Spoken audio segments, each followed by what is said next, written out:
সাইয়েদনা ওমর ফারুক কিভাবে ইসলাম ধর্ম গ্রহণ করলেন, কিভাবে বিশ্বনবীর প্রাণের কলিজার টুকরা হলেন, এটা দিয়ে আমরা শুরু করি। আল্লাহ তাআলা সাইয়েদনা ওমর ফারুকের হৃদয়ের মধ্যে 3টা ধাক্কা মেরেছেন, ঈমানের ধাক্কা। আওয়াজ করে বলতে হবে কয়টা? জোরে বলেন তো কয়টা? 3টা ঈমানি ধাক্কা। এক হচ্ছে বিশ্বনবীর দোয়ার ধাক্কা, এক কি? দোয়ার ধাক্কা। 2 হচ্ছে সূরা হাক্কা দিয়ে দিয়েছেন আল্লাহ এক ধাক্কা, সুবহানাল্লাহ বলবেন না? 3 হচ্ছে সূরাতুত তাহা দিয়ে আল্লাহ দিয়েছেন আরেকটা ধাক্কা। এই 3টা ঈমানি ধাক্কা যখন সাইয়েদনা ওমর ফারুকের হৃদয়ে লাগলো, উনি পড়তে আরম্ভ করেছেন আশহাদু আল্লা ইলাহা ইল্লাল্লাহ ওয়া আশহাদু আন্না মুহাম্মাদান আবদুহু ওয়া রাসূলুহু। চিল্লায়ে বলেন আল্লাহু আকবার। বিশ্বনবী মক্কায় বসে বসে তাহাজ্জুদের সালাত পড়ে আল্লাহর কাছে দোয়া করলেন, আল্লাহুম্মা আইজ্জাল ইসলাম বিআহাব্বির রাজুলাইনি ইলাইক। ও আল্লাহ, 2 জন লোকের নাম বলবো, 2 জনের দরকার নেই, এই 2 জনের একজনকে আপনি ইসলামের সুশীতল ছায়া তলে এনে ইসলামকে বিজয় দান করে দেন। মুহূর্তের মধ্যে দোয়াটা কবুল করে নিয়েছে কে? বিশ্বনবী বললেন, আল্লাহ 2 জনের নাম বলবো আজকের দোয়ায়। আবি জাহল ইবনে হিশাম, হয়তো হিশামের বেটা আবু জাহেলকে আপনি ইসলামের ভিতরে নিয়ে আসেন, কিংবা ওমর ইবনুল খাত্তাব, খাত্তাবের বেটা ওমরকে আপনি ইসলামের ছায়া তলে নিয়ে আসেন। ওমরে ফারুকের জন্য দোয়াটা কবুল করে নিয়েছে কে? মক্কার যে অবস্থা, আল্লাহ হাবিব সাল্লাল্লাহু আলাইহি ওয়াসাল্লাম বুঝলেন মক্কার এই 2 জনের একজন যদি আমার সাথে না থাকে তাহলে মক্কায় দাওয়াতি কাজ চালিয়ে যাওয়া যাবে। আল্লাহর বললেন, আল্লাহ বেশি চাই না, এই 2 জনের একজন, হয় আবু জাহেল নয় ওমর, হয় আবু জাহেল নয় ওমর। বিশ্বনবী যখন দোয়া করলেন, এই দোয়ার একটা ঈমানি ধাক্কা, নূরানি ধাক্কা সাইয়েদনা ওমর ফারুকের হৃদয়কে স্পর্শ করে ফেলল। দোয়া ইজ লাইক এ মিসাইল। এই যে আমরা দোয়া করি, এটা মিসাইলের মতো। যুদ্ধে মিসাইল হামলা করে না? মিসাইল হামলা করার পরে এই মিসাইল লক্ষ্য বস্তুতে যে ভেদ করে, ঠিক কি না? তেমনি দোয়ার মতো যদি আপনি দোয়া করতে পারেন, আপনি যেই জন্য দোয়া করেছেন ঠিক ওই জায়গায় যে আপনার দোয়া স্পর্শ করে, সুবহানাল্লাহ বলবেন না? বিশ্বনবীর দোয়ার মাধ্যমে প্রথমে সাইয়েদনা ওমর ফারুকের হৃদয়ে এক ধাক্কা লাগলো। 2 নম্বরে রব্বুল আলামিন সূরাতুল হাক্কা দিয়ে ওমর ফারুকের হৃদয়ের মধ্যে দিলেন এক ধাক্কা। পড়েন আল্লাহু আকবার। কোরআনের ভেতরে সূরাতুল হাক্কা নামে একটা সূরা আছে না নাই? আল হাক্কাতু মাল হাক্কা ওয়া মা আদরাকা মাল হাক্কা। পড়েন আল্লাহু আকবার। বিশ্বনবী যখন দোয়া করলেন, ওই দোয়া যখন সাইয়েদনা ওমর ফারুকের হৃদয়ে স্পর্শ করলো, সাইয়েদনা ওমর ফারুক সব সময় বিশ্বনবীরে ফলো করতে আরম্ভ করলেন। বিশ্বনবী ডানে গেলে লুকিয়ে লুকিয়ে ওমর ফারুক ডানে যায়, বিশ্বনবী বায়ে গেলে লুকিয়ে লুকিয়ে ওমর ফারুক বায়ে যায়। বিশ্বনবী একবার মসজিদুল হারামে যে নামাজ পড়তে শুরু করলেন, ওমর ফারুক তখন বিশ্বনবীর পিছু পিছু ছদ্মবেশে পেছন থেকে যে বিশ্বনবী কিভাবে নামাজ পড়ে দেখতে শুরু করলেন। বিশ্বনবী ইন দা মিন টাইম এশারা নামাজে আল হাক্কাতু মাল হাক্কা তেলাওয়াত শুরু করে দিলেন। আল হাক্কাতু মাল হাক্কা তেলাওয়াত শুরু করে দিলেন। তেলাওয়াত করতে করতে বিশ্বনবী যখন তেলাওয়াত করতেছে, ওমর ফারুক এরকম চলতেছে আর মজা পাচ্ছে। ওমিয়া বিশ্বনবীর কণ্ঠ বুঝি আমার মতো কণ্ঠ, আপনার মতো কণ্ঠ, আহমদ বিন ইউসুফের কণ্ঠ, আব্দুল বাসিতের কণ্ঠ না? বিশ্বনবীর গলায় যে কি সুরের ঝংকার আল্লাহ দিয়েছেন, কি সুরের লহরী আল্লাহ দিয়েছেন, একবার যে শুনতো পাগল হয়ে যেত। আল্লাহু আকবার। বিশ্বনবী সূরা হাক্কা মন্ত্রমুগ্ধ তেলাওয়াতে, মন্ত্রমুগ্ধ সুর দিয়ে, মন্ত্রমুগ্ধ কণ্ঠ দিয়ে তেলাওয়াত করতে লাগলেন। এশার সালাতে ওমর ফারুক বলতে লাগলেন। ওমর ফারুক যত শুনে অবাক হয়ে যায়, যত শুনে অবাক হয়ে যায়, যতই শুনে অবাক। কিরে? কারণ তিনি আরবি ভাষা বুঝতেন। এত সুন্দর শব্দের গাঁথুনি, এত প্রাঞ্জল বর্ণনা, এত সুন্দর অন্তমিল, এটা কবিতা না হয়ে পারে। উনি মনে মনে ভাবলেন, এটা মনে হয় কবিতা, it might be poem, it could be poem. Muhammad মনে হয় কবি হয়ে গেছে, তার কাব্য প্রতিভা দিয়ে সে এটা বানিয়েছে। তা না হলে এত সুন্দর কথা, এটা কবিতা না হয়ে পারে। ইন দ্য মিন টাইম বিশ্বনবী কিন্তু দেখতেছেন যে পেছনে ওমর, বিশ্বনবী তেলাওয়াত করছিলেন। ইন দ্য মিন টাইম বিশ্বনবী পড়ছিলেন, ওমা হুয়া বিকাউলি শাইরিন কলিলাম মা তুমিনুন। এই আয়াতের অর্থ হলো এটা কোনো কবির কথা নয়, খুব অল্প সংখ্যক লোকই তোমরা ঈমান আনো। সুবহানাল্লাহ পড়ে। এটাকে বলে কোইন্সিডেন্ট। কোইন্সিডেন্ট হুট করে অনেক সময় মিলে যায়, যায় কি যায় না? আপনি একজনের কথা ভাবতেছেন, বাজারে গেলেন, বাজারে যেই দেখেন ওই লোকটা দাঁড়ায় আছে, হয় কি হয় না? কোইন্সিডেন্ট। ওমর ফারুক মনে মনে যেটা ভাবতেছে ওই কথা দিয়ে বিশ্বনবী তেলাওয়াত করতেছে। আল্লাহু আকবার। বিশ্বনবী যে আয়াত তেলাওয়াত করছিলেন, আয়াতের অর্থ হলো এটা কোনো কবির বানানো কবিতা সংখ্যক লোকই তোমরা ঈমান আনো। ওমর ফারুক আটকে উঠলেন, থমকে দাঁড়ালেন। ঘটনা কি? আমি মনে মনে ভাবলাম, কি রে, এত সুন্দর কথা, এটা তো মানুষের কথা হতে পারে না, এটা নিশ্চয়ই কবিতা, কবির কথা। কিন্তু মুহাম্মদ এখন আবার পড়তেছে, ওমা হুয়া বিকাউলি শাইর, এটা কোনো শায়েরের, কবির কথা নয়।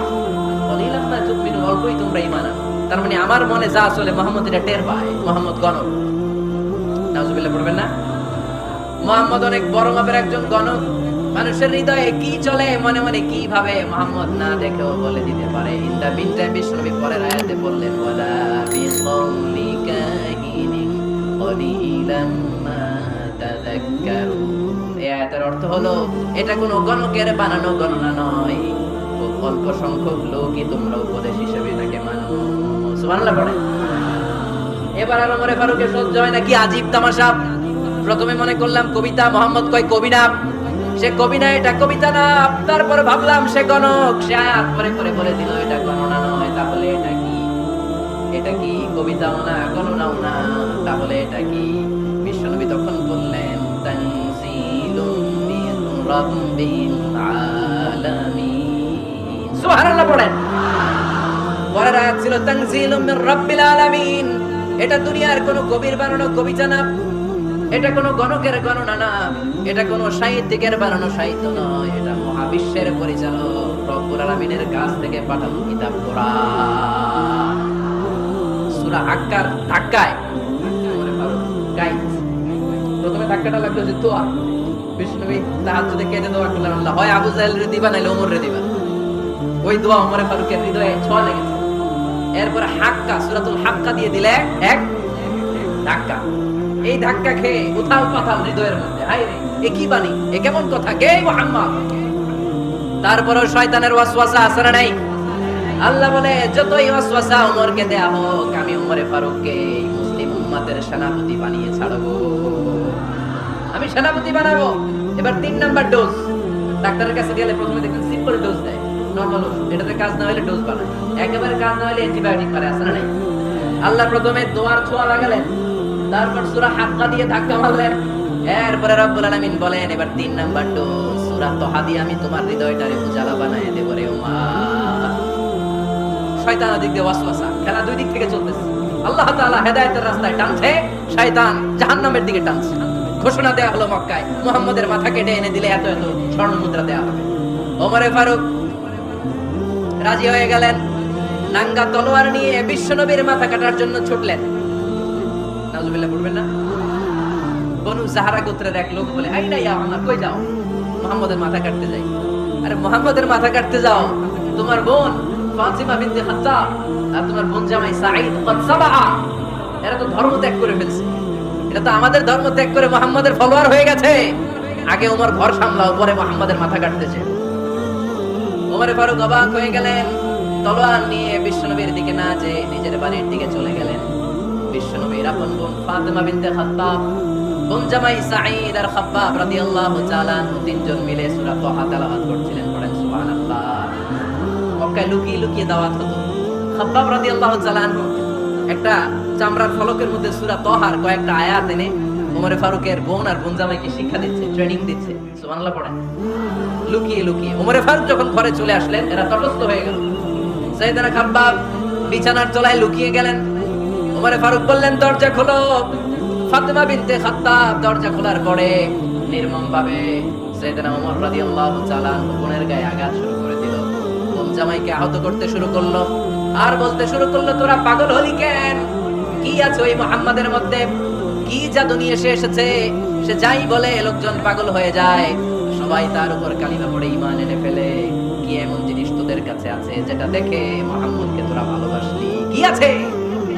কি পড়তেছিলি আমারে দেখা? ফাতেমা বলে, ইন্নাকা রিজসুন লা ইয়ামাসসুহু ইল্লাল মুতাহহারুন। আমার ভাই ওমর, তুমি নাপাক। তুমি কি? লা ইয়ামাসসুহু ইল্লাল মুতাহহারুন, পবিত্রতা অর্জন না করে এই কোরআন পড়া যায় না। সুবহানাল্লাহ। ওমর ফারুক গোসল করে আসলেন, কারণ ধাক্কা তো আগে কয়েকটা খাইছে। কথা বুঝেন নাই বোধহয়? প্রথমে দোয়ার ধাক্কা, পরে কোন সূরা দিয়ে ধাক্কা? ধাক্কা দিয়ে ধাক্কা। 3 নম্বর এখন আরেকটা ধাক্কা খাবে। গোসল করে আসলেন। ফাতিমা বিনতে খাত্তাব বললেন, গোসল যখন করে এসেছেন, এই নেন। ওমর ফারুক এবার চামড়ার কাপড়ের মধ্যে সূরা তাহার প্রথম আয়াতের দিকে নজর করলেন, নজর করেই কোরআনের প্রেমে পড়ে গেলেন। পড়েন সুবহানাল্লাহ। ওমর ফারুক পড়তে আরম্ভ করলেন, তাহা মা আনজালনা আলাইকাল কুরআনা লিতাশকা ইল্লা তাযকিরাতান লিমান ইয়াখশা তানজিলাম মিম্মান খালাকাল আরদা ওয়াস সামাওয়াতি উলা। সুবহানাল্লাহ পড়েন। ওমর পড়তে আরম্ভ করলেন, তাহা মা আনজালনা আলাইকাল কুরআনা লিতাশকা, এই কোরআনকে আমি তোমাদের হতভাগ্য জাতি হিসেবে দুনিয়ায় থাকার জন্য পাঠাই নাই। এটা রব্বুল আলামিনের পক্ষ থেকে এসেছে। যারা রবকে ভয় করে তাদের জন্য আছে উপদেশ। যিনি আকাশ বানিয়েছেন, জমিন বানিয়েছেন, ওই আল্লাহ তাআলা নিজেই এই কোরআন পাঠিয়েছেন। আওয়াজ করে পড়তে হবে আল্লাহু আকবার। উনি খুব ভালো আরবি জানতেন। সূরা তাহা পড়ার পরে আর ধৈর্য ধারণ করতে পারে না। ওমর ফারুক ছোট্ট বাচ্চার মতো কান্না শুরু করে দিলেন। আল্লাহু আকবার। সূরা তাহাটা হাতে নিয়ে, তলোয়ারটা হাতে নিয়ে বিশ্বনবীর দিকে ছুটতে আরম্ভ করলেন। আইনা মুহাম্মদ, কোথায় মুহাম্মদ? তোমরা আমাকে মুহাম্মাদের কাছে নিয়ে চলো। বিশ্বনবী তখন সাফা পাহাড়ের পাদদেশে দারুল আরকাম ইবনে আলকামের ঘরে লুকিয়ে লুকিয়ে কোরআনের দাওয়াত দিতে। ওমর ফারুককে পাগলের মতো ছুটে আসতে দেখে বিশ্বনবীর চাচা হামজা ইবনে আব্দুল মুত্তালিব বলল, নবী আপনি পালান, ওই যে খাত্তাবের বেটা ওমর আপনাকে অপমান করার জন্য, আক্রমণ করার জন্য তেড়ে এসেছে। সাহাবীরা বললেন, নবী আপনি পালিয়ে যান, আমরা সামাল দেব। বিশ্বনবী বললেন, না আমি পালাবো না, বরং তোমরা সরে যাও। ওমর ইবনে খাত্তাবকে আমার দরবার পর্যন্ত আসতে দাও। আমার তো মনে হচ্ছে ওই যে তাহাজ্জুদের নামাজ শেষে চোখের পানি ছেড়ে যে আমি আল্লাহর কাছে দোয়া করেছি, আজকে আমার ওই দোয়াটা কবুল হতে শুরু করেছে। আমার তো মনে হচ্ছে আমার দোয়া কবুল হবে, আসতে দাও। ওমর ফারুক এসে বললেন, আশহাদু আল্লা ইলাহা ইল্লাল্লাহ ওয়া আশহাদু আন্না মুহাম্মাদান আবদুহু ওয়া রাসূলুহু, আমি সাক্ষ্য দিলাম আল্লাহ ছাড়া কোনো ইলাহা নাই, নিশ্চয়ই আপনি আল্লাহর প্রেরিত বান্দা এবং রাসূল। পড়েন সুবহানাল্লাহ। ওমর ফারুক যখন কালিমা শাহাদা পড়ে মুসলমান হয়ে বিশ্বনবীর হাতে হাত রাখলেন, মুসলিম সাহাবীদের মধ্যে খুশি আর আনন্দের বন্যা বয়ে গেল। মুসলিম হাতে গোনা সাহাবারা আল্লাহর প্রশংসা করলেন। বিশ্বনবী সাইয়েদনা ওমর ফারুককে জড়িয়ে ধরলেন। ওমর ফারুক আবার বিশ্বনবীরে বললেন, নবী গো, আলাসনা আলাল হক, আমরা কি সত্যের উপরে আছি নাকি আমরা ভুলের উপরে আছি? বিশ্বনবী বললেন, বালা নাহনু আলাল হক, আমরা এই সত্যের উপরে আছি। সুবহানাল্লাহ। আলাসনা আলাল হক, নবী আমরা কি সত্যের উপরে নাই? হ্যাঁ অবশ্যই ওমর, তুমি সত্যের উপরে আছো। ওমর ফারুক বললেন, তাহলে ফাফিমাল ইখতিফা, তাহলে লুকায় লুকায় আর দাওয়াত দেব কেন? আমি তো কালিমা পড়ে ফেলছি, আসেন আমার সাথে বের হই। ফাফিমাল ইখতিফা, আর লুকায় লুকায় কেন? আসেন আমরা বাইরে বের হই। বিশ্বনবী বললেন, ওমর এটা মাক্কি জীবন, এখানে আমরা একটু গোপনে গোপনে দাওয়াত দিতে চাই। ওমর ফারুক বলে, না, আমার দায়িত্ব, আমি একটা মিছিল দিতে চাই নবী। আল্লাহর নামের তাকবীর দিতে দিতে দারুল আরকাম থেকে শুরু করে মসজিদুল হারাম পর্যন্ত একটা মিছিল দিয়ে আমি মক্কা কাঁপাইয়া দেব। অনুমতি দেন। বিশ্বনবী দিতে চান। ওমর ফারুক অনেক বোঝানোর পরে স্বল্প পরিসরের একটা অনুমোদন পাওয়া গেল বিশ্বনবী সাল্লাল্লাহু আলাইহি ওয়াসাল্লামের কাছ থেকে। কিন্তু মিছিল যে দিবে, মিছিলের জন্য লোকের দরকার আছে না নাই? এখানে লোক নাই, আমি একাই মিছিল দিতেছি। এটা জমবে, মিছিল জমবে। খুঁজে উনি 11 জন মুসলিম সাহাবা পেলেন। কয়জন? ওমর ফারুক বললেন, 11 জনই শহীদ। এই 11 জন নিয়ে আমি আল্লাহর নামে তাকবীর দেব। 2 লাইন করলেন। কয় লাইন? 2 লাইন। পেছনে 6 জন, আর এই লাইনের নেতা বানালেন বিশ্বনবীর চাচা হামজাকে রাদিয়াল্লাহু তাআলা আনহু। আর সামনে 5 জন, তার আগে দাঁড়ালেন উনি নিজেই। তাহলে 6 6 12। বললেন এই 2 লাইনই আমরা তাকবীর দিতে দিতে, বেশি না, এই দারুল আরকামের ঘর থেকে, আপনারা জানেন যে সাফা মারওয়া এখন যে সাই হয়, এই সাফার পাদদেশে ছিল দারুল আরকামের ঘর। উনি বলেন এখান থেকে ওই যে কাবার গিলাফ দেখা যায়, কাবার গিলাফ পর্যন্ত আমরা এই তাকবীর নিয়ে ওখানে যাব। সুবহানাল্লাহ পড়বেন না? ওখানে উনি দাঁড়িয়ে ছোট্ট একটা ভাষণ দিয়েছিলেন। উনি বলেছিলেন, মান আরাদা আন তাসকুলা উম্মু ওয়া ইয়াতামা ওয়ালাদু ওয়া তারমিলা যাওজাতুহু ফালিয়াসুদ্দানি। খেয়াল করে শুনেন, কান দুইটা খরগোশের কানের মতো খাড়া করেন। উনি এক বাক্যের একটা ভাষণ দিলেন। ভাষণ দিতে জানলে বড় ভাষণ দেয়া লাগে না। এক বাক্যের ভাষণ দিয়ে গোটা বিশ্বকে ঝাঁকুনি মারা যায়। চিল্লায় বলো ঠিক কিনা? ওমর ফারুক এক বাক্যের একটা ছোট্ট ভাষণ দিলেন। মান আরাদা আন তাসকুলা উম্মু, কে আছো মায়ের এই মক্কায়, কে আছো মায়ের বুক খালি করতে চাও? ইয়াতামা ওয়ালাদু, কে আছো বাচ্চাগুলারে, নিজের সন্তানগুলোরে ইয়াতিম বানাতে চাও? কে আছো তার মিলা সাউজাতুহু, নিজের স্ত্রীকে বিধবা বানাতে চাও, ফালিয়া সুদ্দানি, বুকের পাটা থাকলে আমি ওমর রে থামাও। ফালিয়া সুদ্দানি, দেখি মক্কায় কার এত বড় বুকের পাটা, কে আছো মায়ের বুক খালি করতে চাও, সন্তান রে এতিম বানাতে চাও, স্ত্রীকে বিধবা বানাতে চাও, ফালিয়া সুদ্দানি, পারলে আমার ঠেকাও। এই বলে উনি আল্লাহু আকবার, আল্লাহু আকবার, আল্লাহু আকবার বলে স্লোগান শুরু করে দিলেন। এক এক স্লোগানে মক্কার মরুজমিন থারথার করে কাঁপতে আরম্ভ করল। এই মিছিল মক্কার কেউ দেয় না। মিছিলের আওয়াজ শুনে আবু জাহেল বাইরিস, উতবা বাইরিস, শাইবা, ওয়ালিদ ইবনে মুগিরা সব বের হয়েছে। কি রে, আমার এলাকায় এত বড় স্লোগান, কার এত সাহস? বের হয়ে দেখে মিছিলের সামনে ওমর। ওমর রে দেখে দিছে একদম, কারণ ওমরে ফারুককে থামানোর মতো বাপের বেটা মক্কায় দ্বিতীয়টা কেউ ছিল না। আওয়াজ করে বলে ঠিক কিনা? ওমরে ফারুক আল্লাহু আকবার, আল্লাহু আকবার বলে স্লোগান দিতে দিতে মসজিদুল হারামের ভেতরে ঢুকে গেল। কাবার গিলাফ ধরার পরে সেদিন মিছিল থেমেছে ওই আল্লাহর নামের স্লোগান। সেদিন কেউ থামাতে পারে নাই, কিয়ামত পর্যন্ত কেউ থামাতে পারবে না। চিল্লায় বলো ঠিক কিনা?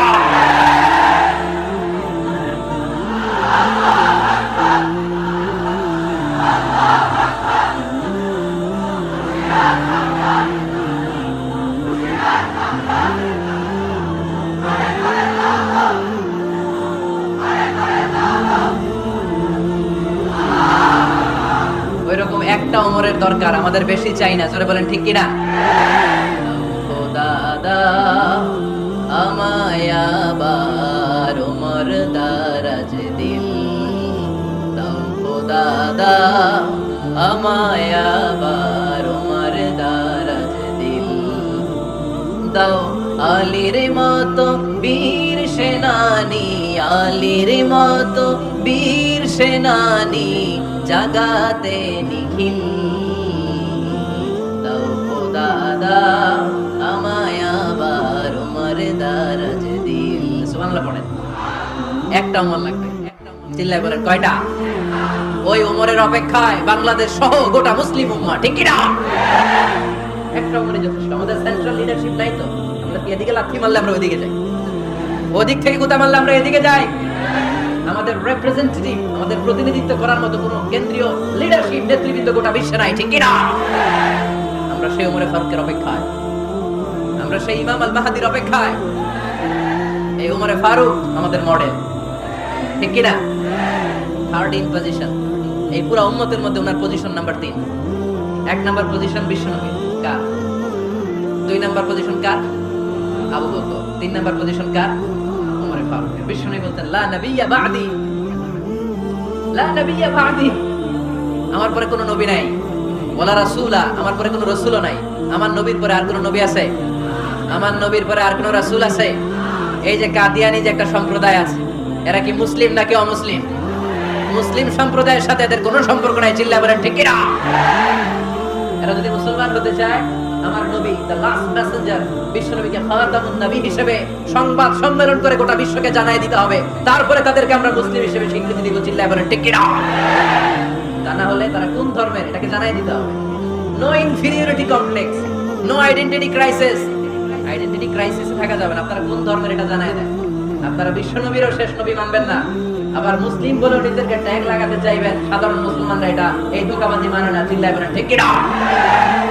আমার নবীর পরে কোনো নবী নাই, আমার রাসূলের পরে কোনো রাসূল নাই, ঠিক কি না? আল্লাহর হাবিব বলতেন লাউ কানা বা'দি নাবিয়্যুন লাকানা উমর, তবে আমার পরে যদি নবী হওয়ার যোগ্যতা কারো থাকে, আমার ওমরের ওই যোগ্যতা আছে। সুবহানাল্লাহ পড়েন। তুমি বলেছো রাসূল দেবে না, বলনি দেবে না ওমর, বলনি দেবে না হামজা তারি, খালিদ বিজয় সমর। প্রভু তুমি বলেছো রাসূল দেবে না, বলনি দেবে না ওমর, বলনি দেবে না হামজা তারি, খালিদ বিজয় সমর। প্রভু তুমি বলেছো রাসূল দেবে না। সুবহানাল্লাহ পড়েন। এজন্য আমরা একটা ওমর চাই। কয়টা? বেশি লাগবে? নেতার মতো নেতা কয়টা লাগে? জোরে বলেন কয়টা? Enough, that's enough. Omar Faruk our super hero. ওনার সাথে বিশ্বনবী সাল্লাল্লাহু আলাইহি ওয়াসাল্লামের মুসাহারার সম্পর্ক ছিল। ওমর ফারুক যে বিশ্বনবীর শ্বশুর, এটা অনেকে জানেই না। ওমরে ফারুক রাদিয়াল্লাহু তাআলা বিশ্বনবীর শ্বশুর ছিলেন। এটা আজকে নতুন শুনছেন, কে কে হাত তোলেন? দেখছেন সঠিক বলছি না আমি? অনেকে আমরা জানি না। মাশাআল্লাহ, জানতে লজ্জা নাই, শিখতে লজ্জা নাই, লজ্জা হচ্ছে অজ্ঞতায় আর মূর্খতায়, ঠিক কি না? শিখতে রাজি আছি, যে কথা বলে আমরা তার ছাত্র। আমার আগে হুজুর কথা বলতেছিলেন, আমরা ছিলাম ছাত্র, এখন আমি কথা বলতেছি, এখন আমরা সবাই হয়ে গেছি ছাত্র, ঠিক কি না? যিনি বলেন তিনি শিক্ষক, বাকিরা আমরা ছাত্র, ঠিক কি না? চার খলিফার দুই খলিফা, ইসলামের চার খলিফার দুই খলিফা বিশ্বনবীর মেয়ের জামাই, আর বাকি দুই খলিফা বিশ্বনবীর শ্বশুর। সুবহানাল্লাহ পড়েন। সাইয়েদনা আলী রাদিয়াল্লাহু তাআলা আনহু, সাইয়েদনা উসমান যুন নূরাইন বিশ্বনবীর মেয়ের জামাই। উসমান রাদিয়াল্লাহু তাআলা আনহুর কাছে বিশ্বনবী দুই মেয়েকে বিয়ে দিয়েছিলেন, একজন মারা যাওয়ার পরে আরেকজন। বিশ্বনবী বলেছেন এরপরে আরেকটা থাকে, ওইটা বিয়ে দিবেন। সুবহানাল্লাহ পড়বেন না? দুইজন ছিল মেয়ের জামাই আর দুইজন ছিল শ্বশুর। সাইয়েদনা আবু বকর শ্বশুর, বিশ্বনবীর স্ত্রী আম্মা জান আয়েশা রাদিয়াল্লাহু তাআলা আনহার বাবা। বিশ্বনবীর স্ত্রী আম্মা জান হাফসা রাদিয়াল্লাহু তাআলা আনহার বাবা ছিল সাইয়েদনা ওমর ফারুক। চিল্লায় পড়েন আল্লাহু আকবার। জান্নাতের পজিশন না, সাইয়্যিদু কুহুলিল জান্নাহ। জান্নাতে যত নারীরা যাবে, নারীদের সর্দারিনী হবে সাইয়্যিদাতুনা ফাতেমা রাদিয়াল্লাহু তাআলা আনহা। এই ফরিদপুরের যত ইয়াংস্টাররা তোমরা যারা জান্নাতে যাবে, তোমাদের লিডার হবে সাইয়েদনা হাসান আর হুসাইন রাদিয়াল্লাহু তাআলা আনহুমা। আর বয়স্ক মুরব্বীরা যারা জান্নাতে ঢুকবেন, আপনাদের লিডার হবে সাইয়েদনা আবু বকর আর সাইয়েদনা ওমর ফারুক রাদিয়াল্লাহু তাআলা। সুবহানাল্লাহ পড়তে পারলেন না? ওমর ফারুক এটা সাধারণ কোনো ক্যারেক্টারিস্টিক্স নয়, ওনাকে আল্লাহ তাআলা নলেজও দিয়েছেন, আবার দিনদারিও দিয়েছেন। আবার তিনি ভাইয়েরা খেয়াল রাখবেন, কোনো আলেমের মধ্যে বা কোনো নেতার মধ্যে যদি এই দুইটার সমন্বয় আপনি পান, যে তার জ্ঞানও আছে আবার দিনদারিও আছে, he belongs the knowledge and he belongs the তাকওয়া, সে গোটা বিশ্বকে জয় করে ফেলবে, ঠিক কি না? যার মধ্যে জ্ঞান আছে, যার মধ্যে তাকওয়া আছে, তারে কেউ থামায় রাখতে পারে? ওমর ফারুককে এই দুই নেয়ামত দিয়ে ধন্য করেছে কে? সহিহ বুখারীর বর্ণনা, বিশ্বনবী সাহাবীদের সামনে একটা স্বপ্নের কথা বলছেন। বিশ্বনবী বললেন, আমি স্বপ্নে দেখলাম আমার আঙ্গুলের ফাঁকা থেকে দুধ বের হচ্ছে, আমি তৃপ্তি সহকারে দুধ খেলাম। খাওয়ার পরে দেখলাম আঙ্গুলের মধ্যে একটু দুধ লেগে আছে। আমার আঙ্গুলে অতিরিক্ত লেগে থাকা দুধটা আমি ওমর ফারুকের মুখের মধ্যে লাগিয়ে দিলাম। সাহাবারা বললেন, ইয়া রাসূলুল্লাহ, ইয়া হাবিবাল্লাহ, মাযা আওয়ালতা বিহি, এই স্বপ্নের আপনি কি ব্যাখ্যা করলেন? আমরা তো বুঝলাম না। বিশ্বনবী বললেন, আওয়ালতু বিহি আল ইলম, আমি দুধ দিয়ে জ্ঞানের ব্যাখ্যা করেছি, কারণ ওমরকে আল্লাহ যেই জ্ঞান দিয়েছে গোটা বিশ্বের কাউকে এত জ্ঞান দেয় না। এজন্য স্বপ্নে যদি কেউ দেখেন যে আপনি দুধ খাচ্ছেন, তার মানে আল্লাহ তাআলা আপনার জ্ঞান বাড়ায় দিবেন। ওমর ফারুককে দুধ খেয়ে অতিরিক্ত দুধের অংশটা বিশ্বনবী আবু বকর রাদিয়াল্লাহু তাআলা আনহুর মুখে দেন নাই, সাইয়েদনা উসমানের মুখে দেন নাই, আলী রাদিয়াল্লাহু তাআলা আনহুর মুখে দেন নাই। স্বপ্নে ওই অতিরিক্ত লেগে থাকা দুধটা বিশ্বনবী ওমর ফারুকের ঠোঁটের মধ্যে লাগিয়ে দিয়েছে। এই হাদিস থেকে প্রমাণ হয় আল্লাহ তাআলা জ্ঞানের নেয়ামতে সাইয়েদনা ওমর ফারুককে ধন্য করেছেন। আবার বুখারীর বর্ণনা, বিশ্বনবী সাল্লাল্লাহু আলাইহি ওয়াসাল্লাম আরেকটা স্বপ্নের বর্ণনা দিচ্ছেন। তিনি বললেন, তোমাদের সবাইকে স্বপ্নে আমার সামনে দাঁড় করানো হলো। আমি দেখলাম তোমাদের কারো জুব্বা নাভি পর্যন্ত, কারো জুব্বা হাঁটু পর্যন্ত, কারো জুব্বা টাকনু পর্যন্ত। ওমর ফারুককে যখন স্বপ্নে আমার সামনে দাঁড় করিয়ে দেয়া হলো, আমি দেখলাম ওমরের জুব্বা এত লম্বা, ওমর টেনে হিচড়ে তার জুব্বা নিয়ে সামনে হেঁটে যাচ্ছে। সাহাবারা বললেন, ফামাযা আওয়ালতা বিহি ইয়া রাসূলুল্লাহ, ও আল্লাহর রাসূল, এই স্বপ্ন দিয়ে আপনি কি বোঝাতে চাইলেন? আমরা কিছু বুঝলাম না। বিশ্বনবী বললেন, আওয়ালতু বিহি আদ-দীন, আমি এই হাদিসের দ্বারা দ্বীনের ব্যাখ্যা করলাম। যার জামা যত লম্বা তার দ্বীনদারি তত বেশি। সুবহানাল্লাহ, রাস্তে পড়েন। স্বপ্ন দেখলেন কোন সাহাবীর জুব্বা নাভি, কোন সাহাবী হাঁটু, কারোটা টাক, কিন্তু ওমর ফারুকের জুব্বা এত লম্বা, ইয়াজুরু সাওবাহু, তিনি তার জুব্বা টেনে হিচড়ে যাচ্ছেন। বিশ্বনবী বললেন, এটা দ্বারা আমি দ্বীন, আমি তাকওয়া, দ্বীনদারি, তাকওয়া এটার ব্যাখ্যা করেছি। তার মানে ওমর ফারুকের তাকওয়ার সামনে সব তাকওয়া পানি হয়ে যাবে। কোন সুবহানাল্লাহ। আল্লাহ তাআলা সাইয়েদনা ওমর ফারুককে দ্বীনের জ্ঞান দিয়েছেন, তাকওয়া দিয়েছেন। যুবক ভাইরা, যাকে আল্লাহ তাআলা দ্বীনের জ্ঞান দেয়, যাকে আল্লাহ তাআলা তাকওয়ার এই গুণ দিয়ে সমৃদ্ধ করে, তার জন্য গোটা বিশ্বের সব দরজাগুলোকে ওপেন করে দেয় কে? কত বড় মুত্তাকি ছিলেন সাইয়েদনা ওমর ফারুক। মদিনার সমাজে কয়জন মুনাফিক ছিল বিশ্বনবী ছাড়া কেউ বলতে পারতেন না। বিশ্বনবী কোন সাহাবীকে মুনাফিকদের লিস্ট দিয়ে যান নাই, একজন সাহাবী ছাড়া। দেখি কেউ বলতে পারেন কিনা ওই সাহাবীর নাম? কি নাম? হুযায়ফা ইবনুল ইয়ামান। রাদিয়াল্লাহু তাআলা আনহু, ওনাকে বলা হতো সাহিবু সিররি রাসূলিল্লাহ, আল্লাহ রাসূল সাল্লাল্লাহু আলাইহি ওয়াসাল্লামের গোপন তথ্যের ধারক বাহক। সুবহানাল্লাহ বলবেন না? বিশ্বনবী ইন্তেকালের আগে মদিনার সমাজে মোট কয়জন মুনাফিক আছে এই তথ্য আবু বকরকে বলেন নাই, ওমর রাদিয়াল্লাহু তাআলা আনহুকে বলেন নাই, উসমান রাদিয়াল্লাহু তাআলা আনহু, আলী রাদিয়াল্লাহু তাআলা আনহু, আশারাতুল মুবাশশিরিনা বিল জান্নাহ কোন সাহাবীকে বলেন নাই। শুধুমাত্র কেবলমাত্র একমাত্র হুযায়ফা ইবনুল ইয়ামান রাদিয়াল্লাহু তাআলা আনহুর কাছে মুনাফিকদের লিস্টে বিশ্বনবী দিয়ে গিয়েছে। সুবহানাল্লাহ। মদিনায় কারা কারা মুনাফিক কেউ জানতো না হুযায়ফা ছাড়া। কে ছাড়া? নামটা আজকে মুখস্থ করেন, যাতে অন্য কোনো ওয়াজে কেউ জিজ্ঞেস করলে বলতে পারেন। মুনাফিকদের লিস্ট যে সাহাবীর কাছে বিশ্বনবী দিয়ে গিয়েছিলেন, সাহাবীর নাম কি? নাম? নামটা কেমন লাগে? ভালো লাগে? অনেকে আমারে জিজ্ঞেস করে, হুজুর আমার ছেলে হবে আগামী মাসে, একটা নাম দেন। নাম দিয়ে দিলাম হুযায়ফা। যাদের হবে ছেলে, এলাকায় যাদের নেক্সট কয়েক মাসে ছেলে হবে, খালি হুযায়ফা চলবে। কি চলবে? ভালো লাগে? নামটা ভালো লাগে? রাইখেন, অনেক সুন্দর নাম। উনি জানতেন মুনাফিক কারা। দেখেন ওমরে ফারুকের তাকওয়ার লেভেলটা কত হাই। ওমরে ফারুক একদিন হুযায়ফা রাদিয়াল্লাহু তাআলা আনহুর কাছে গেলেন, যে বললেন, হুযায়ফা, বিশ্বনবী ইন্তেকালের আগে মুনাফিকদের নামের লিস্টটা কারো কাছে দেয় নাই, আমার জানা নাই, সাইয়েদনা আবু বকরের জানা নাই, কোন সাহাবীর জানা নাই, তুমি ছাড়া। আমি তোমার কাছে জানতে চাই, আমি ওমরের নামটা ওই মুনাফিকদের খাতায় আছে কিনা আমার একটু বলো। আমার ওমরের নামটা ওই মুনাফিকদের লিস্টিতে একটু আছে কিনা, নামটা একটু বলো। যদি থাকে আমি ভালো হয়ে যাব, আমি নেফাকে দূর করে পাক্কা মুমিন হতে চাই। আমার নাম যদি মুনাফিকের লিস্টে থাকে আমি তো শেষ। হুযায়ফা চোখের পানি ছেড়ে দিয়ে বলে, আমিরুল মুমিনিন, কেমন প্রশ্ন করলেন আপনি? আপনি বিশ্বনবীর শ্বশুর, এই উম্মতে আপনার পজিশন 3 নাম্বার। আপনারে মুনাফিকরা ভয় পায়, শয়তান আপনারে ভয় পায়। আপনি জান্নাতে সব বয়স্ক লোকদেরকে নিয়ে জান্নাতের মধ্যে আগে আগে ঢুকবেন, কেমন করে মুনাফিকদের কাতারে আপনার নাম থাকতে পারে? সুবহানাল্লাহ। কি বিনয়ী, কি তাকওয়া। হুযায়ফাকে যে ধরতেন, হুযায়ফা একটু বলো না আমার নামটা মুনাফিকদের লিস্টে আছে কিনা। ওমরে ফারুকের যদি এই টেনশন থাকে যে আমি মুনাফিক হয়ে গেলাম কিনা, আমাদের এই টেনশন থাকার দরকার আছে না? হ্যাঁ, যেন সব সময় আল্লাহর কাছে দোয়া করতে হবে, আল্লাহ তুমি নেফাকি থেকে আমাদেরকে বাঁচাও। আর জোরে পড়েন আমিন। ওমরে ফারুক রাদিয়াল্লাহু তাআলা আনহু আমাদের সুপার হিরো, আমাদের সবাই বলেন আমাদের।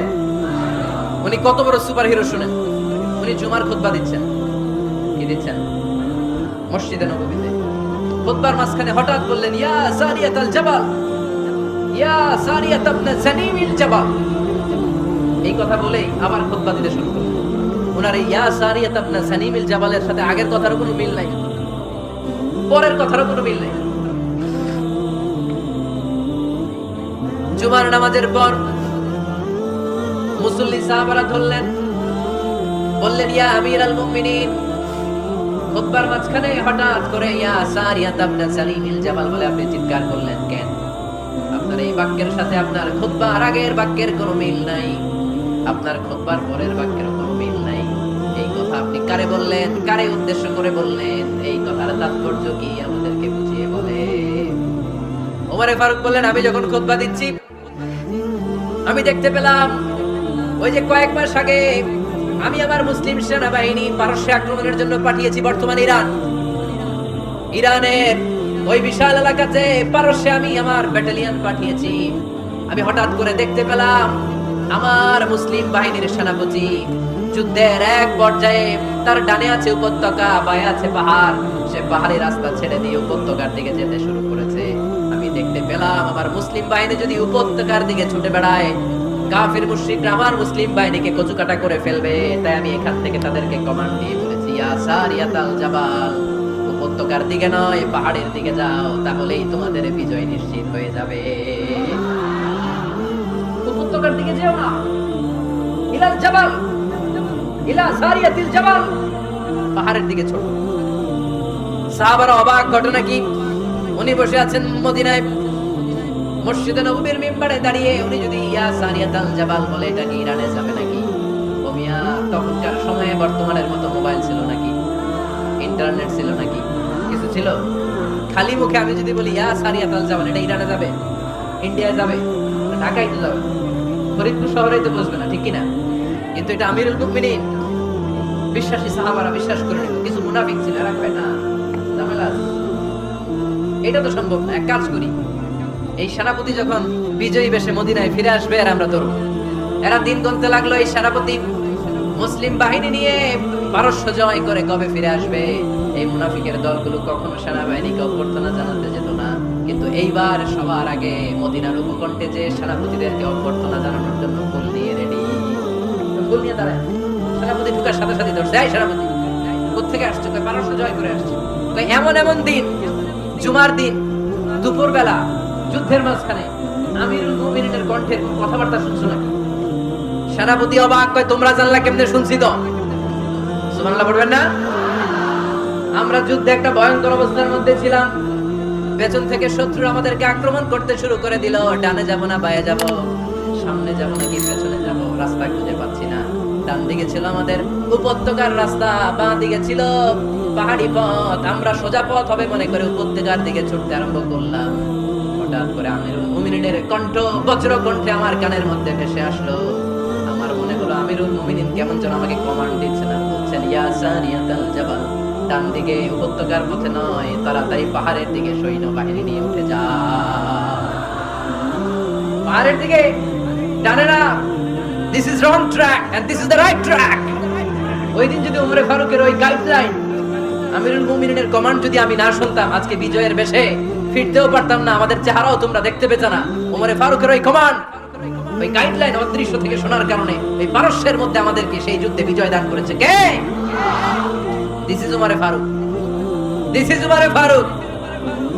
বিশ্বনবী বলতেন, ওমর মা লাকিয়াকা শাইতানু সালিকান ফাজ্জান ইল্লা সালাকা ফাজ্জান গায়রা ফাজ্জিক। ওমর, শয়তান ইবলিস যদি তোমারে কোনো রাস্তা দিয়ে হাঁটতে দেখে, শয়তান ওই রাস্তা রেখে দিয়ে অন্য রাস্তা দিয়ে হাঁটে। সুবহানাল্লাহ বাড়িতে যায় বললেন। কে বলতেছে? বিশ্বনবী। কার ব্যাপারে? ওমরে ফারুকের ব্যাপারে। শয়তান যদি দেখে যে ওমরে ফারুক এই রাস্তা দিয়ে হাঁটতেছে, শয়তান ওই রাস্তা রেখে দিয়ে অন্য রাস্তা দিয়ে হাঁটে।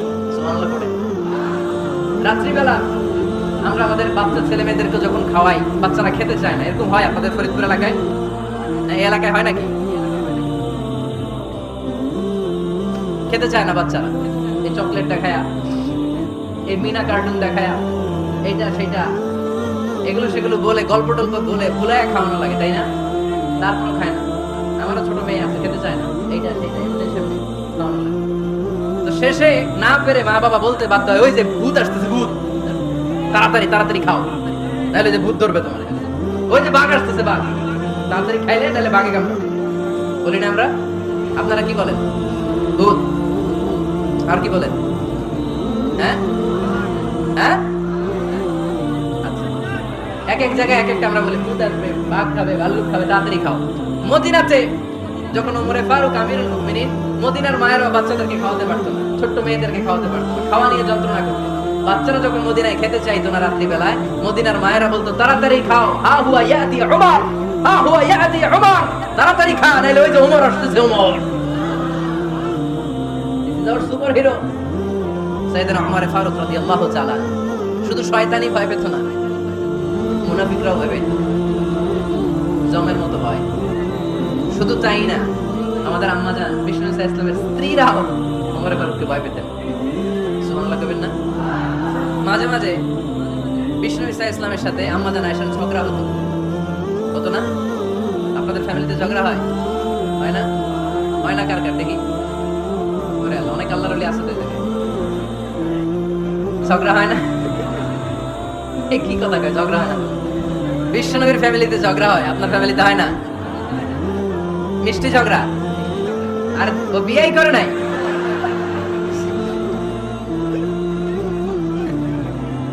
ঝগড়া তো হবেই। দাম্পত্য জীবনের মজাটাই তো এখানে, কখনো ঝগড়া, কখনো আনন্দ, একটু বৃষ্টি, একটু রোদ, একটু হাসি, একটু কান্না, ভালো লাগে, ভালোবাসা শেয়ার করে নেয়, মিলেমিশে একাকার হয়ে যাও, ঠিক কিনা? আল্লাহর হাবিব সাল্লাল্লাহু আলাইহি ওয়াসাল্লামের সাথে আম্মা জান আয়েশার ঝগড়া হতো। একদিন ঝগড়া হয়ে দুইজন রেগে আছে। খবরদার দুইজন রেগে থাকবেন না, একজন রাগলে আরেকজন থেমে যাবে, কারণ এই ছোট্ট ঝগড়া থেকে এটা অনেক সময় বিচ্ছেদের দিকে গড়ায়। আমার প্রিয় ফরিদপুরবাসী, ভাবি রেগে গেলে আপনি রাগেন না, ওই দিন আপনি একটু ঠান্ডা থাকেন। আবার আপনি রেগে গেলে, আমার মাইকের আওয়াজ যদি ভাবিরা শুনেন, আপনারা রেগে যায় না, একটু ঠান্ডা থাকেন। দুইজনে রেগে গেলে তো তৃতীয় বিশ্ব বিশ্বযুদ্ধ শুরু হবে, তাই না? একজন রেগে গেলে আরেকজন ঠান্ডা, কারণ এই সামান্য ঝগড়া থেকে ইগোর কারণে এটা বিচ্ছেদ আর ডিভোর্স পর্যন্ত গড়ায়। আর শয়তান এখানে উস্কানি দেয়, কারণ ইমানদারদের ফ্যামিলি ভাঙতে পারলে শয়তান সবচেয়ে বড় খুশি হয়, আর ইমানদারদের ফ্যামিলি টিকে থাকলে খুশি হয়ে যায় কে? আম্মা জান আয়েশা রাদিয়াল্লাহু তাআলা আনহার সাথে বিষ্ণু ইসলাম ঝগড়া হতো মাঝে মাঝে। একবার ঝগড়া হলো, বিষ্ণু ইসলাম রাগ, আম্মা জান আয়েশাও রাগ। বিষ্ণু বললেন, আয়েশা ঝগড়া করে আর কতক্ষণ থাকবো, আসো মিটমাট করি। আয়েশা রাদিয়াল্লাহু বললেন, ঠিক আছে মিটমাট করি। তো বিষ্ণু ইসলাম বললেন, মিটমাটের জন্য কারে ডাকবো? ওমরে ডাকি। কয় না, ওমরে না, ওমর গালিজ, ওমর অনেক রাগে, আমার ডর লাগে। কয় তাহলে তোমার আব্বারে ডাকি। কয় ডাকে। কি খুশি, মেয়েদের মধ্যে অবস্থা আছে না নাই? তাহলে তোমার আব্বারে ডাকি। ডাকেন, ডেকে নিয়ে আসা হলো। আবু বকর রাদিয়াল্লাহু তাআলা আনহু দাঁড়ালেন, আম্মা জান আয়েশা দাঁড়ালেন, বিশ্বনবীও দাঁড়ালেন। বিশ্বনবী বললেন, আয়েশা তোমার আব্বা আসছে, এবার ঘটনা খুলে বলার পালা, তুমি বলবা নাকি আমি বলবো? আম্মা জান আয়েশা বললেন, আপনি বলেন, তবে ওয়ালা তাকুলিল্লাহ হাক্কান, যেটা ঘটছে ওইটাই বললেন, মিথ্যা কথা কইেন না। আবু বকর রাদিয়াল্লাহু তাআলা রেগে মেগে আগুন, কি এই কথা তুমি কেমন করে বলো? বিশ্বনবীকে মিথ্যা কথা কখনো বলবে? রেগে মেগে দিলেন মেয়ের গালে এক চড়। বানিয়ে বলতেছি না, মুসনাদ আহমদ ইবনে হাম্বলের হাদিস। বাবার হাতের থাপ্পড়কে আম্মা জান আয়েশা উল্টে বললেন। সাইয়েদনা আবু বকর রাগে গড়গড় করছেন, আবার মারার জন্য তেড়ে গেলেন। এবার বাঁচার জন্য আম্মা জান আয়েশা বিশ্বনবীর পিছনে যে আশ্রয় নিলেন, বিশ্বনবী বাঁচানোর জন্য দুই হাত মেলে দাঁড়িয়ে গেলেন। পড়েন সুবহানাল্লাহ। বিশ্বনবী যখন দুই হাত মেলে দাঁড়িয়ে গেলেন, সাইয়েদনা আবু বকর রাদিয়াল্লাহু আনহু থেমে গেলেন। সাইয়েদনা আবু বকর রাদিয়াল্লাহু তাআলা ঘর থেকে বের হয়ে বারান্দায় দাঁড়ালেন। পড়েন সুবহানাল্লাহ। এবার বিশ্বনবী আম্মা জান আয়েশার কাছে যেয়ে বলেন, ইয়া আয়েশা কাইফা রাআইতিনি আনকাসতুকি মিনার রাজুল, দেখছো কেমনে বাঁচাইলাম? আমি না থাকলে ভর্তা বানাই ফেলতো আজকে। আমি বাঁচাইছি তোমারে, আমি আমার লগে ঝগড়া করো তুমি? লজ্জায় পড়ে আম্মা জান আয়েশা খিলখিল করে হেসে দিলেন, বিশ্বনবীও হেসে দিলেন। দুইজনের হাসির মধুর আওয়াজ শুনে সাইয়েদনা আবু বকর বাইরে থেকে অবাক, কিরে এতক্ষণ না ঝড় তুফান, এখন দেখি হাসি। সালাম দিয়ে অনুমতি নিয়ে ভিতরে ঢুকলেন। ঢুকে দেখেন আম্মা জান আয়েশাও হাসে, বিশ্বনবীও হাসে। এই হাসি দেখে আবু বকর রাদিয়াল্লাহু আনহু হেসে দিলেন, আরশের উপর থেকে খুশি হয়ে গেলেন কে? এবার সাইয়েদনা আবু বকর রাদিয়াল্লাহু তাআলা আনহু বললেন, ইয়া রাসূলুল্লাহ আশরিকানি ফি সিলমিকুমা কামা আশরাকতুমানি ফি হারবিকুমা। ও নবী, যুদ্ধ লাগলে, দুইজন যুদ্ধ লাগলে মীমাংসার জন্য যেমনি আমারে ডাকেন, এরকম হাসি আর আনন্দের মুহূর্তেও আমারে একটু ডাকেন। আশরিকানি ফি সিলমিকুমা কামা আশরাকতুমানি ফি হারবিকুমা। নবী, আপনাদের মধ্যে ঝগড়া লাগলে সন্ধি করার জন্য আমারে যেমনি ডাকেন, আপনাদের হাসি খুশি আনন্দ খুনসুটি এই মজাদার মুহূর্তগুলোতে আমারে বঞ্চিত রাখেন না, আমারে একটু ডাকেন। সুবহানাল্লাহ পড়েন। এই মুসনাদ আহমদ ইবনে হাম্বলের হাদিস শোনার উদ্দেশ্য হচ্ছে, বিশ্বনবী প্রথমে ওমর ফারুকের নাম বলেছিলেন। সাইয়েদনা আয়েশা বলে, না আমি ডরাই। হাইবা, দিস ইজ কল্ড হাইবাতু উমর। একবার বিশ্বনবীর সব বিবিরা ধরলেন, ও নবী আমাদেরকে এটা দেন, ওইটা দেন, ঘরে এটা নাই, ওইটা নাই, ওইটা নাই। বিশ্বনবীকে, আমার কাছে কিছু নাই, যদি এমনি আমার বউ হয়ে থাকতে চাও থাকো, তাহলে যা, তা না হলে যা লাগবে কিনে দেবো, সাথে সাথে তালাকও দিয়ে দেব। কিছু দিতে পারবো না, আমার নাই তো, সামর্থ্য নাই। কিন্তু বিবিরাও ছাড়া না, এটা দেন, ওইটা দেন। বিশ্বনবী রহমতের নবী, বিবিদেরকে বুঝাতেও পারেন না। বিবিরা আবদার করতেছে, নবী এটা লাগবে, ওইটা লাগবে। ইন দ্য মিন টাইম বিশ্বনবী একজনের সালাম শুনতে পেলেন। কে যেন দরজায় দাঁড়িয়ে বলতেছে, আসসালামু আলাইকুম। বিশ্বনবী দরজার দিকে তাকালেন, তাকিয়ে বললেন, ওয়া আলাইকুম আসসালাম। আর বুঝতে পারলেন এটা আমার ওমরের সালাম। সালাম দেওয়ার পরে বিবিদের দিকে তাকায় দেখে একজন বিবিও নাই, সব অন্দরমহলের ভিতরে দৌড়। সুবহানাল্লাহ পড়তে পারলেন না? This is our super hero Omar. এরকম ওমর একটা লাগবে, চিল্লায় বলেন কয়টা? একটা ওমর গোটা বিশ্বকে সোজা করে দিবে।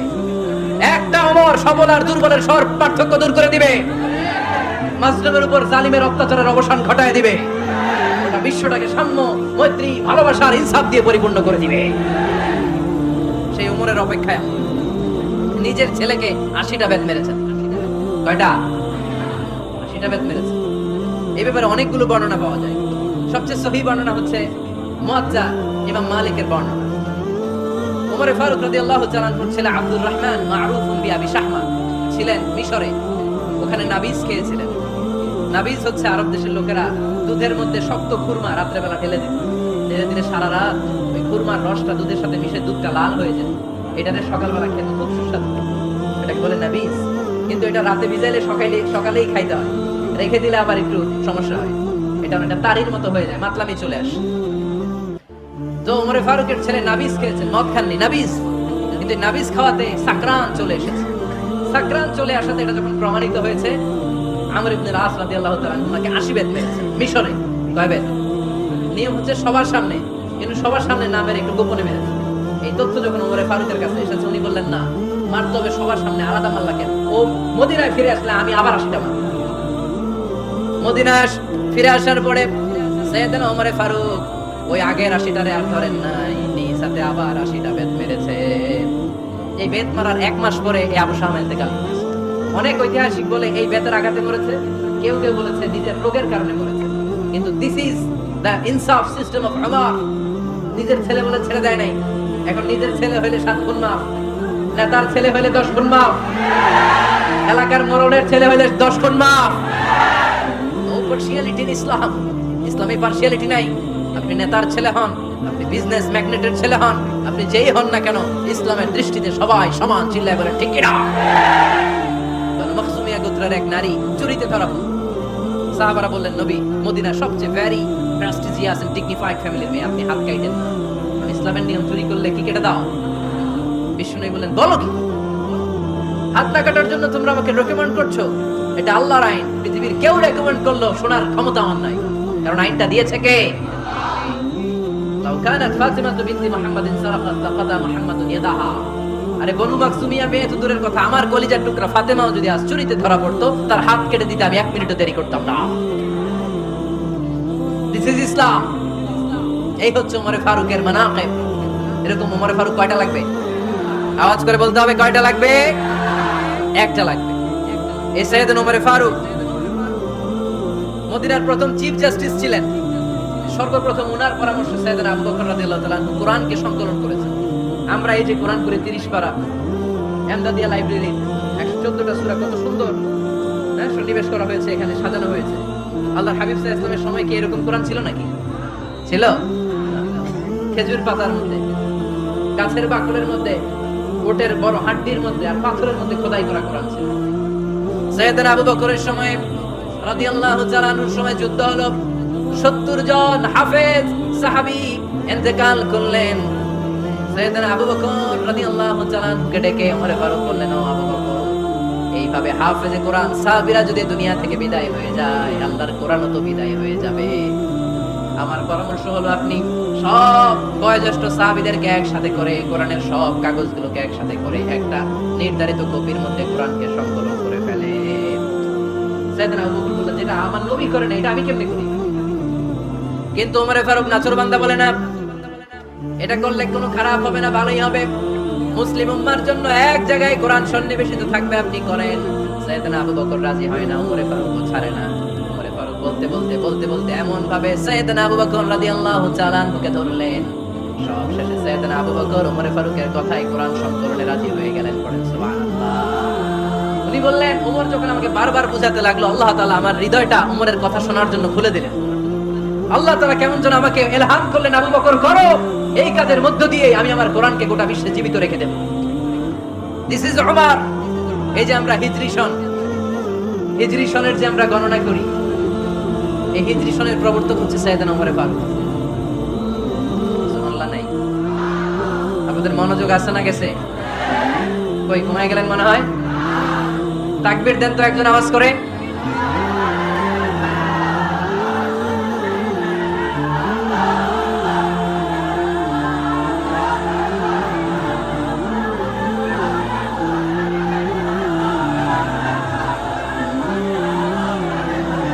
মাশাআল্লাহ, মাশাআল্লাহ।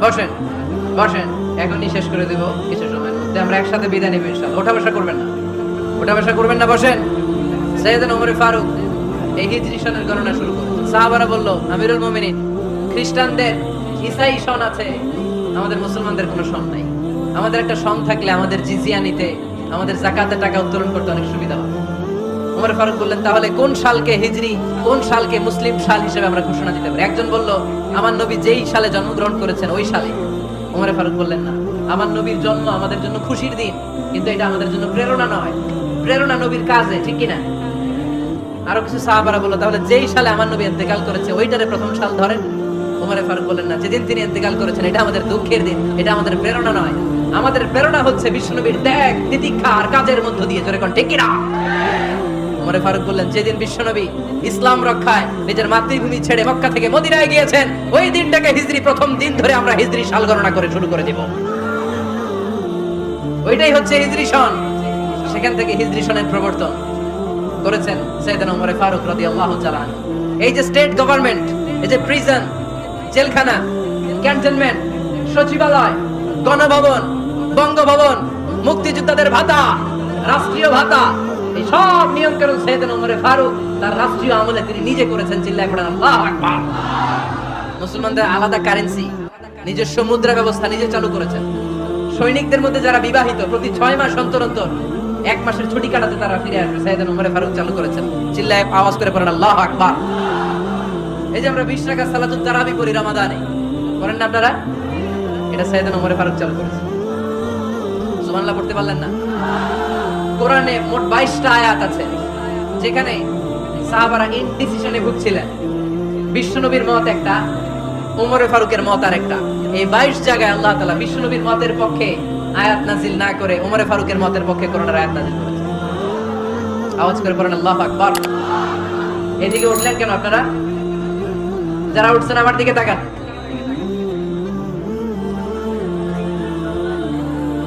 কিছু ভিতরে ঢুকতেছে, কিছু বাইরে দিতেছে না?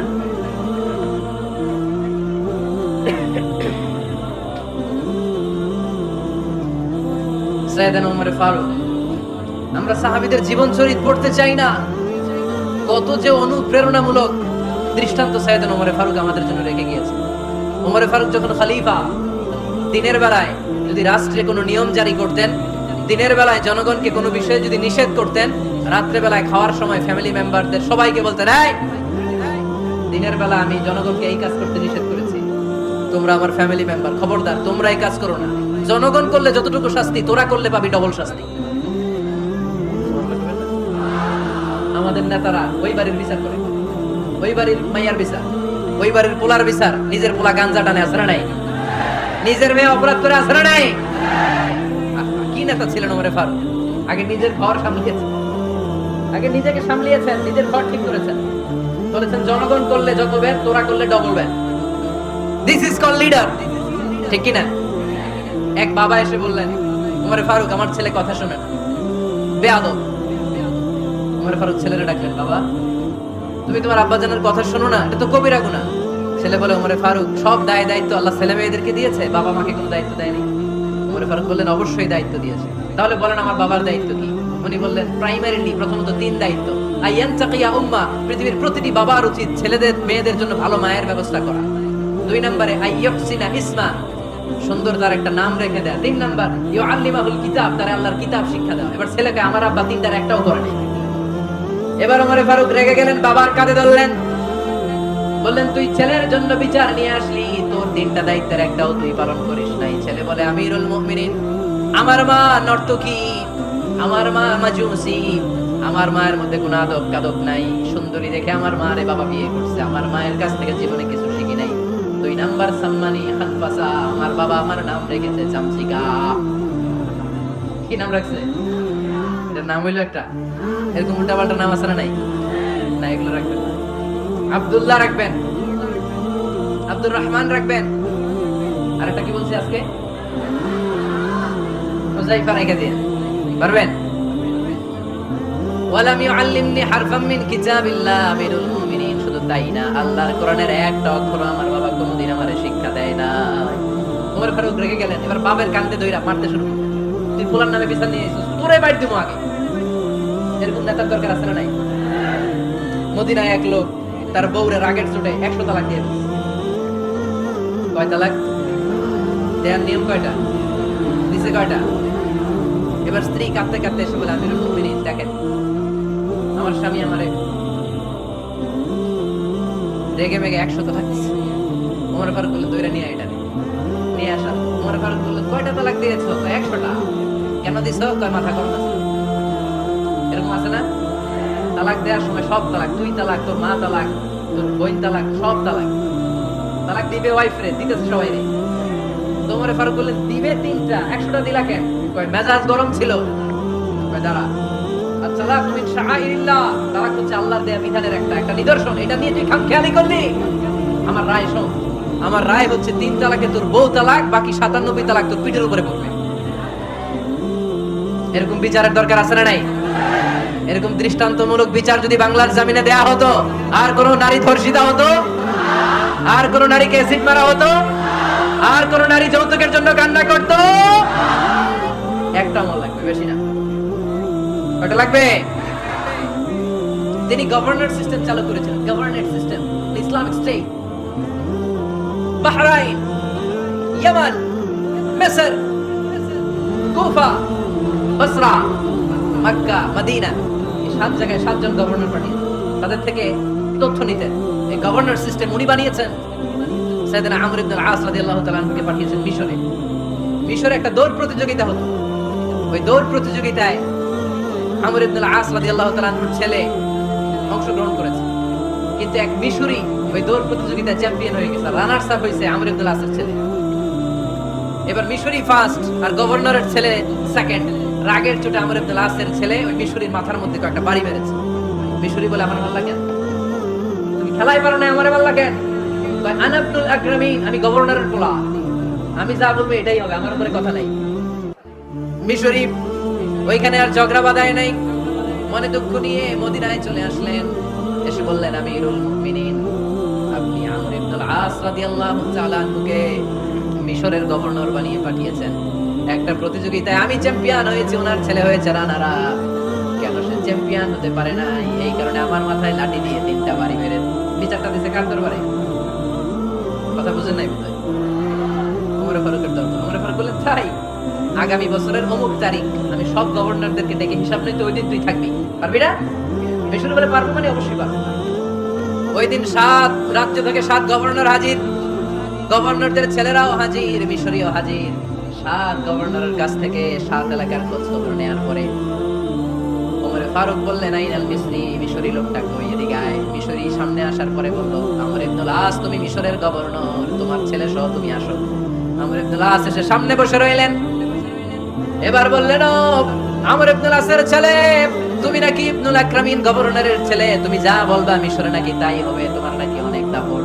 নিজে একটা লাঠি এনে মিশরীর হাতে দিয়ে বলল, এবার তোর মাথায় যতটা মারছে তুই ততটা গুনে গুনে মার, আমি দেখবো। আমর ইবনুল আস দেখবে, আমর ইবনুল আসের ছেলেরে তুই এখানে মার।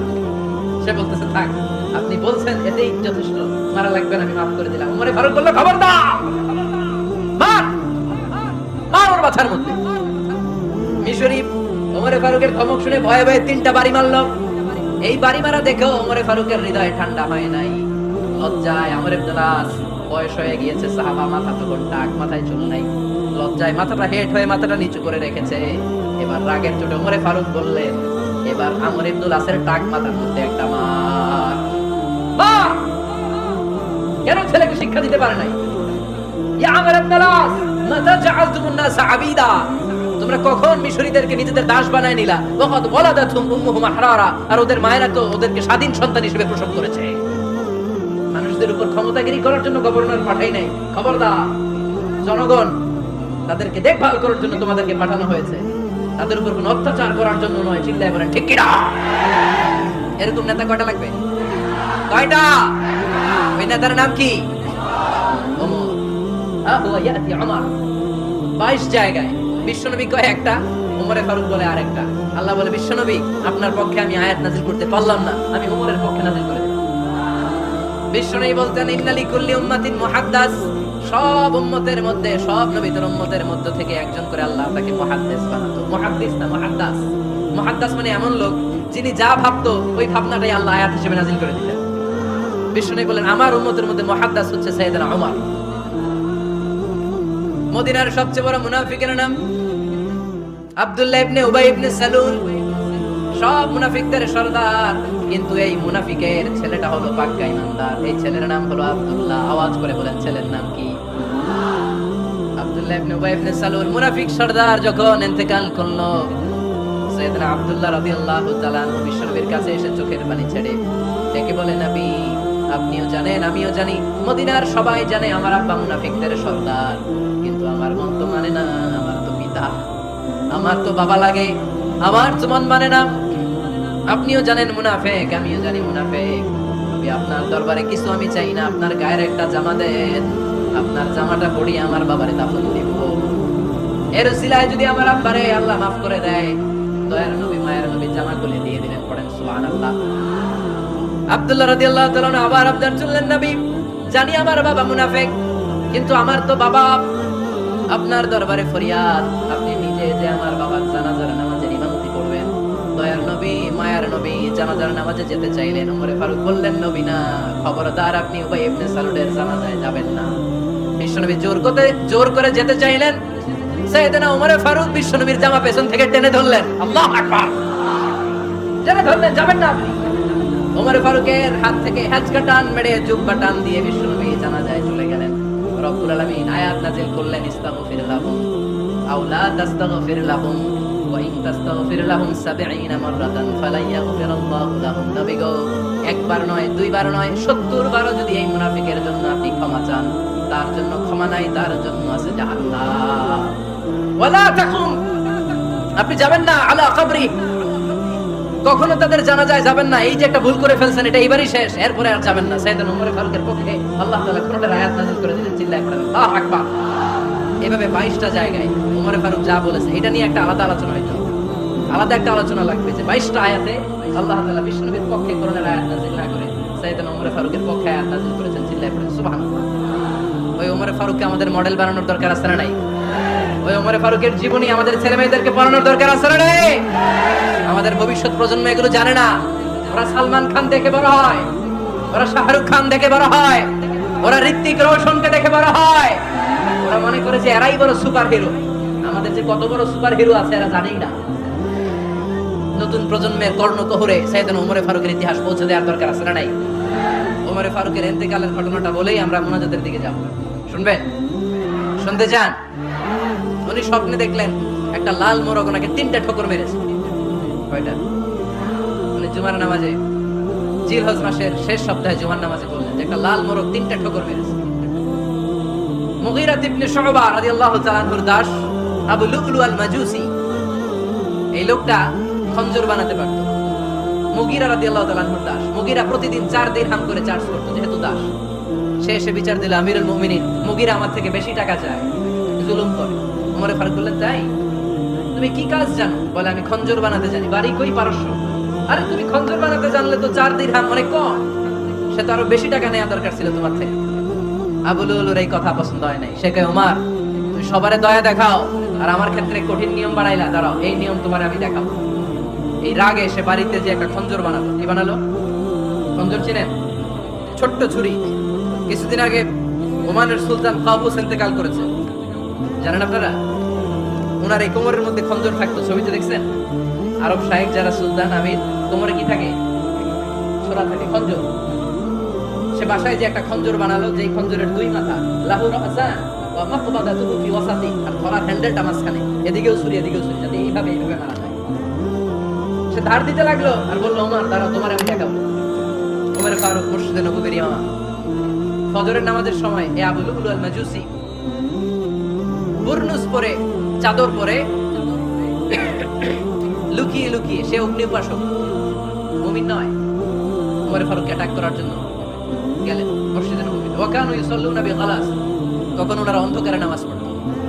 নামাজের সময় যখন হলো, লুকিয়ে লুকিয়ে প্রথম কাজের ওমর ফারুকের পিছনে মুয়াজ্জিনের পাশেই দাঁড়ালেন, হাতে খঞ্জর। একামত হলো, ওমর ফারুক সালাত শুরু করলেন, ফজরের সালাত, আল্লাহু আকবার। নামাজ শুরু করলেন, সূরা ফাতিহা পড়লেন। আরেকটা সূরা যখন পড়তে যাবেন, ইন দ্য মিন টাইম আবু লুলু এই খঞ্জর নিয়ে ওমর ফারুকের বুকের মধ্যে 3টা স্টেবিং করলেন। একটা মারলেন নাভির নিচে, মারার সাথে সাথে পাকস্থলী কেটে গেল। আরেকটা মারলেন পাজরে, পাজর ছিঁড়ে গেল। 3টা মারার পরে ওমর ফারুক বললেন, কাতালানি আল কাল, এক কুকুর আমাকে মেরে ফেলেছে।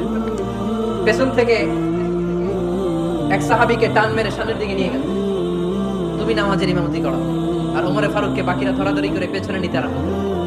আর এই আত্মাই আক্রমণ যে করেছে, সে কাতারের মাঝখান দিয়ে যেতে আরম্ভ করলো, আর 2 দিকে ছুরি মারতে আরম্ভ করলো। 13 জন সাহাবীর গায়ে ছুরি মেরেছে, 7 জন সাহাবা স্পট ডেথ, জায়গায় মৃত্যু। এই ভয়ঙ্কর অবস্থা দেখে এক সাহাবী বুরনুস, এক ধরনের জুব্বা আছে মাথাওয়ালা, অনেকে জ্যাকেট পরছেন না এরকম মাথাওয়ালা, লম্বা জুব্বা আছে আর উপরে শীতের পরে মাথাওয়ালা, এই মাথাওয়ালা জুব্বা বের করে এক সাহাবী জালের মতো তার দিকে উড়ায় মারল।